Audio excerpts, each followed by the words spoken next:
Selamat pagi pemirsa Hidup Sehat, kembali lagi bersama saya Syahda Yostiza. Tentunya selama 30 menit ke depan kami akan membagikan segudang informasi dari dunia kesehatan. Nah, karena hari ini kira-kira apa yang mau akan kita bahas ya? Hari ini kita akan bahas soal bagaimana tetap sehat dan juga tetap fit dalam menjalankan ibadah haji supaya terhindar dari berbagai penyakit. Nah, sudah bersama saya kali ini ada Dr. Kelly. Halo, selamat pagi dokter. Dr. Kelly Kuswidianto selaku dokter pembuluh darah dan juga jantung ya dok, ya. Jantung dan juga pembuluh darah maksud saya. Betul sekali. Nah tapi sebelum kita bincang-bincang lebih serius tentunya pemirsa, untuk pemirsa di rumah yang ingin bertanya-tanya dan juga berkonsultasi gratis silahkan mengunjungi laman Instagram Hidup Sehat TV One. Kalian bisa mengajukan segudang pertanyaan di kolom komentar.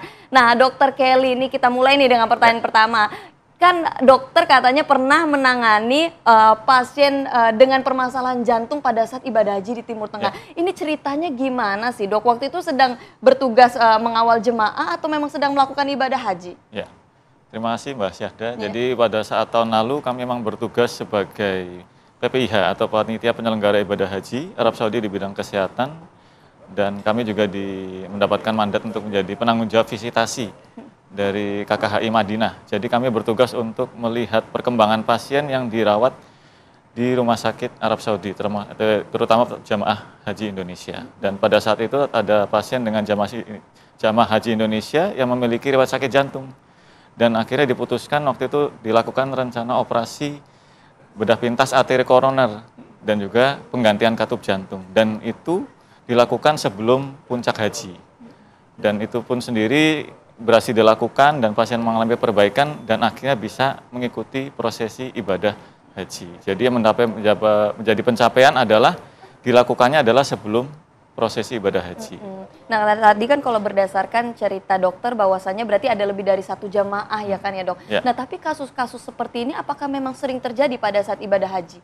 Baik, terima kasih Mbak Syahda. Jadi kalau kita lihat dari data penyelenggaraan ibadah haji tahun lalu, tahun 2024, bahwa ada pasien yang dirawat di KKHI, Klinik Kesehatan Haji Indonesia, dan dirawat di Rumah Sakit Arab Saudi. Untuk 4 terbesarnya, nomor 1 adalah pneumonia atau infeksi dari saluran pernafasan, ya, infeksi saluran pernafasan. Kemudian keduanya adalah sakit jantung. Ketiga adalah PPOK, penyakit paru obstruktif kronis, dan yang keempat adalah kencing manis diabetes mellitus. Untuk angkanya sendiri, untuk pasien dengan pneumonia sekitar 300 sampai 350 kasus. Wow, kemudian untuk penyakit jantung sekitar di sini 280 kasus. Jadi termasuk tinggi angkanya. Nah dok, ini kan terkait dengan hal tersebut ada fakta mitos nih dok. Kiranya perubahan cuaca pada saat ibadah haji dan tidak menjaga jarak pada saat berinteraksi dengan banyak orang ini bisa berpotensi tertular penyakit yang disebabkan oleh virus. Fakta atau mitos dok? Itu fakta. Fakta? Ya, kenapa dok? Itu fakta. Jadi kita harus ketahui juga bahwa kondisi selama penyelenggaraan ibadah haji di sana suhunya sangat panas ya, sekitar lebih dari 40 derajat Celcius.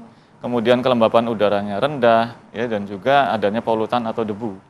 Di satu sisi ada lagi tadi kerumunan massa ya, dapat mencapai sekitar 2,5 juta massa pada saat itu di satu waktu.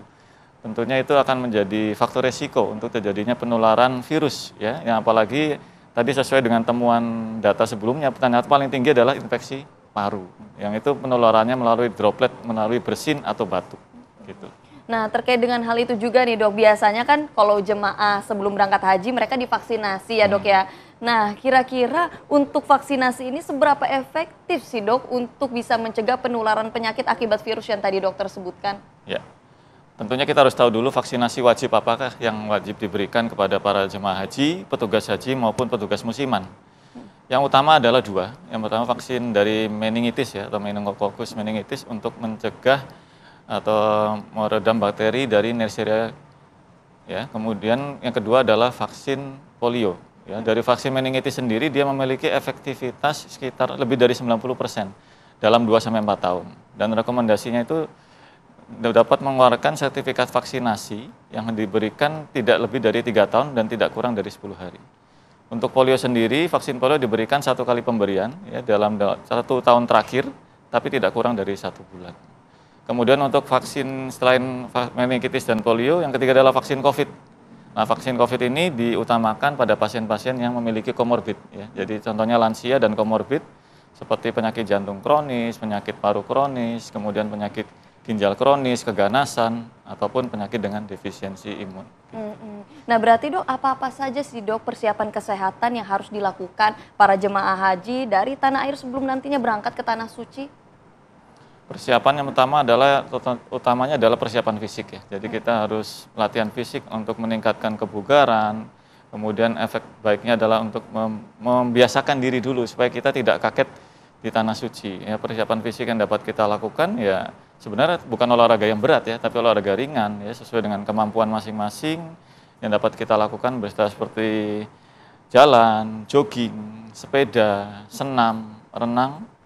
Durasinya 30 menit. Ya, seminggu 3-5 kali. Dibiasakan yang penting Dibiasakan, ya, jadi intinya pembiasaan diri dulu. Kemudian yang dapat dilakukan adalah cek kesehatan rutin. Jadi pasien-pasien yang memiliki riwayat penyakit seperti darah tinggi, kencing manis, atau penyakit paru, idealnya harus kontrol dulu. Baiknya lagi nanti sebelum berangkat ke Tanah Suci sudah dapat obatnya. Jadi nanti di Tanah Suci tinggal meneruskan obat yang sudah didapatkan dari Indonesia. Nah dok, biasanya kalau jemaah yang mengalami gangguan kesehatan ini acap kali terjadi pada lansia, usia lanjut, ataukah yang usia produktif? Karena ini menarik dok, tapi jangan dijawab dulu ya dok ya. Kita akan lanjutkan perbincangan ini usai jeda pemirsa. Jangan kemana-mana, tetap di Hidup Sehat.